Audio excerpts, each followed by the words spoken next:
दृश्य प्रतीकात्मक है, इन्हें वास्तविकता से न जोड़ें। क्या आप जानते हैं कि 1971 के युद्ध में पाकिस्तान की हार का एक बड़ा कारण एक ऐसा आदमी था जिसे आज तक किसी ने देखा तक नहीं, जिसने बिना बंदूक उठाए, बिना कोई नाम छोड़े इतिहास की दिशा मोड़ दी। ये कहानी है भारत के उन जासूसों की जिनका नाम कभी अखबारों में नहीं छपा, पर जिनकी वजह से आज आप और हम चैन से जी रहे हैं। अगर आपको जासूसी शब्द सुनकर बस फिल्मों की याद आती है तो रुकिए, क्योंकि आज हम बात करेंगे असली जासूसों की, रियल लाइफ रॉ और आईबी एजेंट्स की, जिनकी कहानियां आपको हिला देंगी। वीडियो को पूरा देखिए, अंत में एक ऐसी सच्ची मिशन स्टोरी है जो आपको गर्व से भर देगी। भारत की आजादी के बाद देश की सुरक्षा को लेकर कई चुनौतियां थी। 1962 में चीन से मिली हार और 1965 में पाकिस्तान से हुआ युद्ध, इन दोनों घटनाओं ने हमारी खुफिया व्यवस्था की कमजोरी को उजागर कर दिया। तभी जन्म हुआ रॉ यानी रिसर्च एंड एनालिसिस विंग का। 1968 में इंदिरा गांधी ने इसे बनाया। इसका मकसद था बाहर के दुश्मनों पर नजर रखना। वही आईबी यानी इंटेलिजेंस ब्यूरो 1947 से ही भारत के अंदरूनी सुरक्षा मामलों की निगरानी करता आ रहा है। रॉ बाहरी खतरे, आईबी देश के अंदर की निगरानी। 1980 के दशक में अफगानिस्तान में एक भारतीय जासूस ने कुछ ऐसा कर दिखाया जिसे आज भी CIA तक मानती है।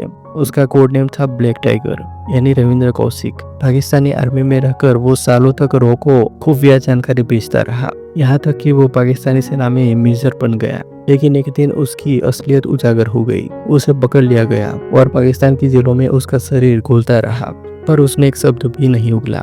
रविंद्र कौशिक, वो नाम जिसे आज तक भारत सरकार ने आधिकारिक रूप से नहीं माना, लेकिन उसकी माँ ने कहा, मेरा बेटा देश के लिए शहीद हुआ है। आईबी के एजेंट ज्यादातर आम लोगों जैसे दिखते हैं, कोई स्कूल टीचर, कोई अखबार विक्रेता या कोई ऑफिस क्लर्क, पर उनकी निगाहें तेज होती है। वे नक्सल मूवमेंट्स, आतंकी प्लान्स और बड़ी साजिशों को वक्त रहते पहचान लेते हैं। 2019 में पुलवामा हमले के बाद आईबी ने कुछ ऐसे नाम और नेटवर्क ढूंढ निकाले जिनसे अगली बड़ी तबाही को रोका जा सका। इनका काम दिखता नहीं, पर असर हर हार्टबीट पर होता है।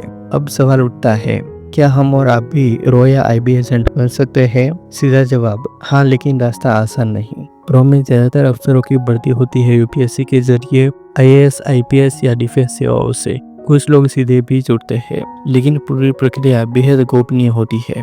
आईबी में ACIO यानी असिस्टेंट सेंट्रल इंटेलिजेंस ऑफिसर जैसे पदों के लिए परीक्षा होती है, जो ग्रेजुएट्स दे सकते हैं। अगर आप शार्प, डिस्क्रीट और इमोशनली टफ है तो आपके लिए भी ये दरवाजा खुला है।